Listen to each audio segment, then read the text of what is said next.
Hello అండి, అందరికీ another mini vlog. ఇక్కడైతే మా ఊరికి ఒక కొత్తది అయితే రుచి చూపిస్తున్నాం అనమాట. అదేంటంటే నేరేడికాయ. ఇంతవరకు అయితే నేను పుట్టాకైతే పెట్టలేదు. వాడు ఎక్స్ప్రెషన్స్ చూడండి ఎలా ఇస్తున్నాడో. ఫస్ట్ టైం కదా, వాడికి బాగా నచ్చినట్టుంది. మళ్ళీ వాడు అడుగుతున్నాడు అనమాట పెట్టమని చెప్పి వాళ్ళ డాడీని. అండ్ ఇక్కడ వచ్చి అయితే మేము చార్మినార్కి వెళ్ళాం కదా, ప్రీవియస్ షార్ట్ వీడియో అయితే నేను ఒకటి పోస్ట్ చేశాను వెళ్ళినప్పుడు. అక్కడ మా ఊరికి ఒకటి తీసుకున్నాం ఆడుకోవడానికి అని చెప్పాను కదా, అది ఇదేనండి. ఒకవేళ ఎవరైనా చూడకపోతే కనుక కింద వీడియో ట్యాగ్ చేస్తాను, వెళ్ళి ఫుల్ వీడియో అయితే చూసేయండి. ఎంత యాక్టివ్గా ఆడుతున్నారో చూసాడా మా ఓడైతే.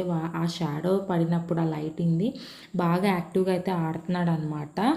ఆడతాడు లేదని అయితే అనుకున్నాను, బాగానే అయితే ఆడుతున్నాడు. అండ్ ఇక్కడ వచ్చైతే మా ఓడు బయటకు వస్తే రోడ్డే ప్రపంచం అనమాట. ఇంకా ఈవినింగ్ 5 అలా తీసుకొస్తాను బయటికి. గేట్ ఎవరైనా ఓపెన్ చేస్తారా, బయటకు ఉరికేద్దామని అయితే చూస్తున్నాడు. ఎవరైనా వస్తే కనుక పిలుద్దామని చెప్పి. అంత ఇష్టం బయటకు వెళ్తే. అంతే అండి ఈ వీడియో.